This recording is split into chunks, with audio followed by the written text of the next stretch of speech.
Transgender. What does it mean to be transgender?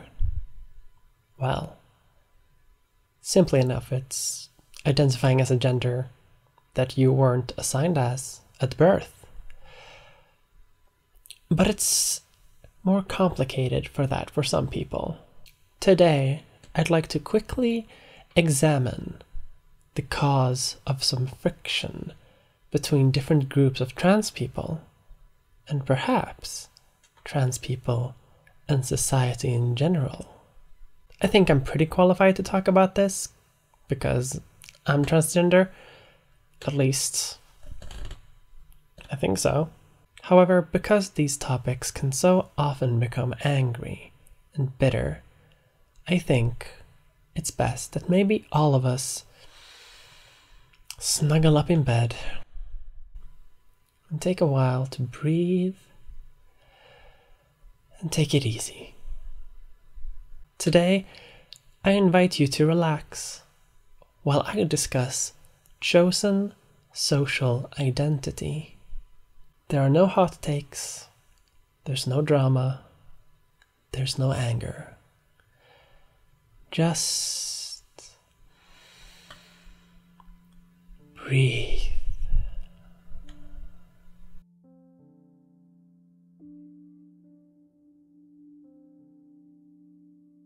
Looking at ongoing trans anger, there seems to be a lot of conflict between those that conform to gendered expectations and those who don't.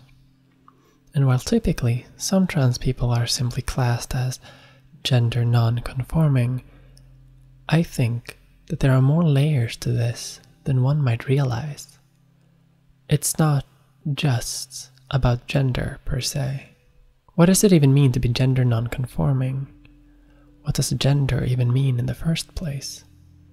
No one can properly answer these questions, but we can observe society around us. And what society looks like is that people exist in social roles assigned to them by the world around us and the circumstances of our lives. I am a white person, so in society I am treated as such, and am, for example, not a victim of racism. But I am also a woman and a trans person, and I get treated as those things as well. And these layers all affect and define who I am and what social role I have in society. But that is not all I am. There are many aspects of my life that I choose to do, that aren't inherent in any role assigned to me from outside. I can choose my fashion style, my hobbies, how I express myself.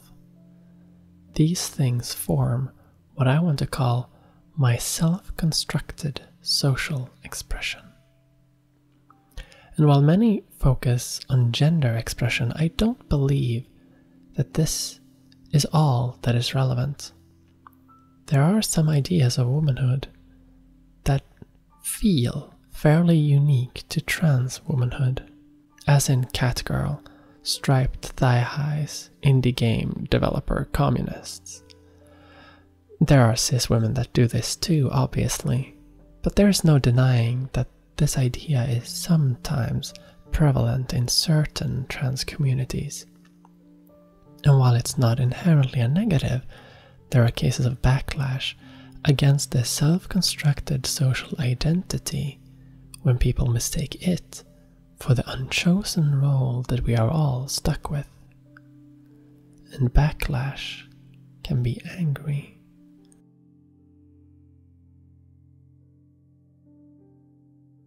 Well, there's a difference between social role and social identity.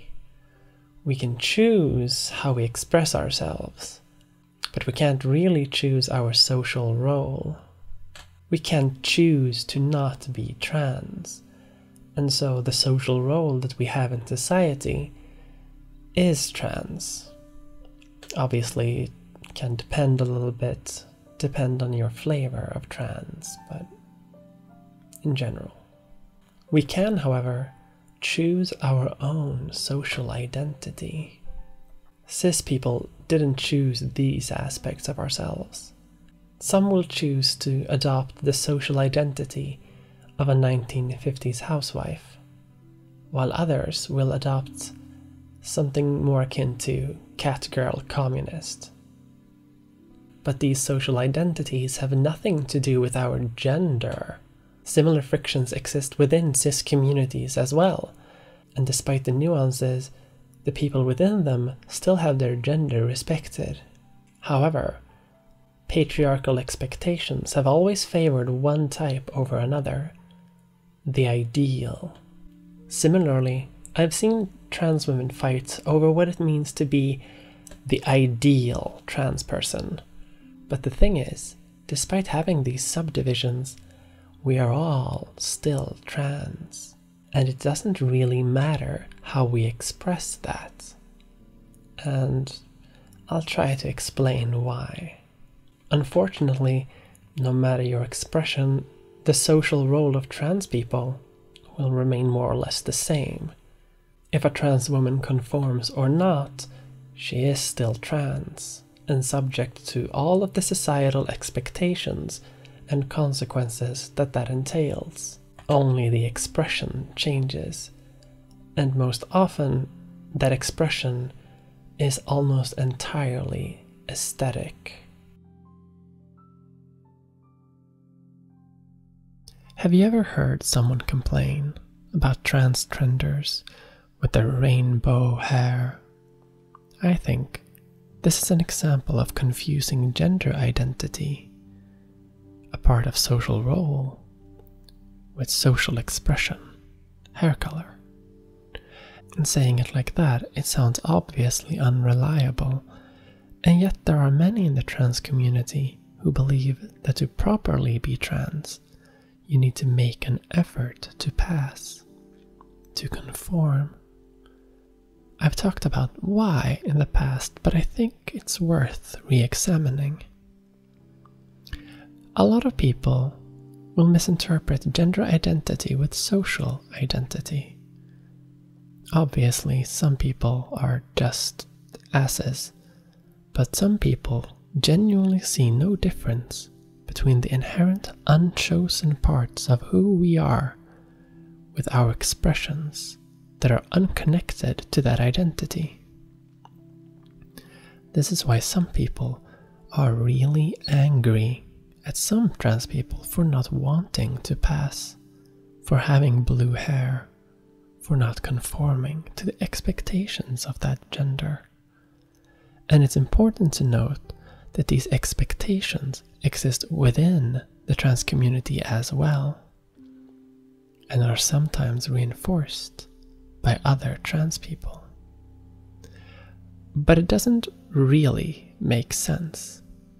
Clothes have no inherent gender, neither does hair, or makeup, or hobbies, or language for that matter. But society has ideals, and it's often easy to map your chosen social identity onto that ideal. And subcultures have their own ideals.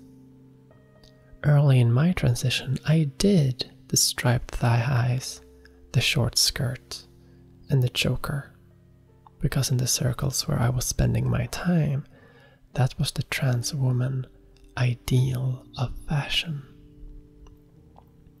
But society as a whole doesn't always care, because what most people see first is not the core identity, it is the social expression. But the thing is, while we can choose a social identity for ourselves, our social roles always come with assumptions that aren't always correct. And so society also creates a social identity for us based on prejudice, jokes, and general culture. And it's like really annoying. The same thing can happen with labels such as cis and straight as well. While society doesn't label these categories as much because they are part of the default, LGBT spaces and subcultures certainly can. leading to jokes about cis people and straight culture. Hashtag the cis are at it again. Which is why some people who belong to the mainstream associate various trans identities with things like blue hair, cat girls, and similar things, just like cis people can be associated with violent gender reveals. The difference is obviously structural. Beyond the created social identity exists structural power that cis people have that trans people don't. And while this is typically exemplified in terms of political power or economic power, I want to keep talking about identity. The thing about social identities, these created ideas of what trans identity is that they can also work as a type of branding. People can publicly align themselves with a certain expression of transness for the purposes of profit. Famous trans people are placed in positions that are related to trans issues that they don't really know anything about.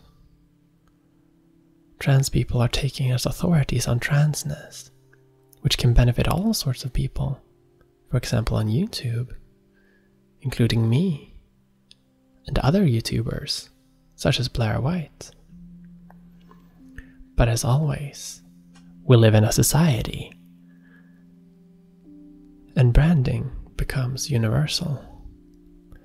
When some people claim that non-binary people aren't trans, their reasoning hinges partly on public perception, on optics on transness, about the trans brand. And this concept doesn't just apply to trans branding. Blair herself have talked about how some conservative thinkers fake their opinions for the benefit of views online, as in they are branding themselves for the purposes of profit or personal gain. And the same thing can happen to any grouping of people that exist at all. There is the inherent component of the group, and then there is the much wider brand. And what the trans brand looks like has changed. In 2012, the only knowledge I had about trans people was that they looked like poorly shaven drag queens in quarterback bodies. That was the brand that I knew about. And some people could avoid being labeled as that because it benefited them. But recently, the idea of what trans is has changed. And that means that people will also align their own identities in different ways. Before, the typical trans woman might not have been the ideal, but now, thanks to famous people and supermodels being trans, there is an incentive for some already privileged people to further themselves as part of the trans label under the trans brand, albeit under their brand of transness. But again, the brand has changed, and it will likely change again. And while this can be beneficial in many ways, it always focuses us on being trans. I've noticed that some people refer to my content as trans YouTube. Similarly, subcultures exist everywhere, from your local trans community to trans Twitter, where the brand is uniquely created in each space. So while branding can be beneficial to highlight specific issues about or within a community, it can also make normalization harder. As a trans person, it'll be hard for me to ever be seen as part of the mainstream. I'm always going to be part of trans YouTube, and I'm always going to be a token for people that really want a trans YouTuber. The cultural brand label of trans will always apply to me, even though my trans identity is almost always irrelevant to everything that I do.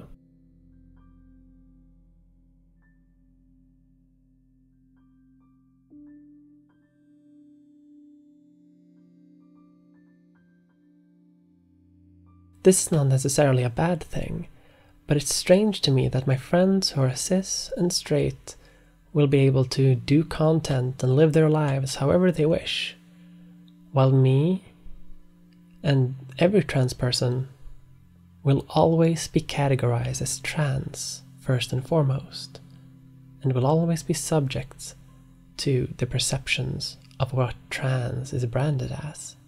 And that can be very frustrating when trans people do something that has nothing to do with me, because I am still part of the same brand. I will sometimes also get the blame. Or when people are critical of trans people in general and will judge all trans people based on the actions of a few or a straw man. But it all depends on branding, which is why some trans people will be targeted and some will not. And even what trans means then is some combination of our personal social role, our chosen social identity, and the identity that is thrust upon us by society at large. This exists for all minority groupings, but I mention it because it doesn't just come from outside. It's not imposed on us alone. It sometimes comes from within the group itself. We create it and we enforce it, which helps society when they reinforce it upon us. None of this is inherently good or bad. It is simply how the world works. But I think it's important to know about this when we have discussions about trans topics. Are we talking about chosen identity? Are we talking about inherent factors of our social role? Or are we talking about an identity that is thrust upon us by society? I think that these are some things that you should think about as you go on in your lively adventure in life. But before that, it's time to do some professional branding as well, because this video was sponsored by Audible. If you want to listen more about how gender and identity works in the society that we live in, I can definitely recommend Beyond Trans Does Gender Matter? It's by Heath Fogg Davis and it's highly recommended. Audible has the world's largest selection of audiobooks and audio entertainment, including Audible Originals. Audible members get more than ever before. Every month you can choose one audiobook regardless of price, as well as 2 Audible Originals from a fresh selection. Members stay motivated and inspired by access to exclusive guided fitness and meditation programs. Audible members can easily exchange titles that they don't love at any time, and members keep their library of listens forever, even if they cancel. Start listening with a 30-day Audible trial today. Choose 1 audiobook and 2 Audible Originals absolutely free. Visit audible.com/Mia Mulder or text Mia Mulder at 500 500. That's audible.com/MIAMULDER or Mia Mulder to 500 500. How's that for branding?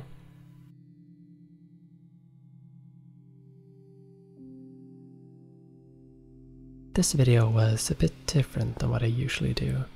I'm trying something a little bit different and I'm making some changes in preparation for 2020. I'm still making my normal, longer content, but I'm taking some time to try to expand what it is that I do.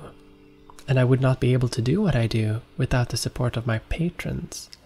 And I want to especially thank Aini Salminen, Alexandra Dewitt, Amalia, Amelia Fletcher, Amy Seven, Anna Akrasia, Argri Konu, Austin K, Autumn, Bo Bellamy, Catherine Stenson, Christopher Steinmuller, Dana Ferguson, Dirty Computer, Divine Yuri, Xbox, Emil Rutkowski, Emily Christ, Emma Not Goldman, Fox Kant, Garrett Gutierrez, Jane Lusby, Janelle Torgesson, Jessica Fletcher, Jonathan Wardrell,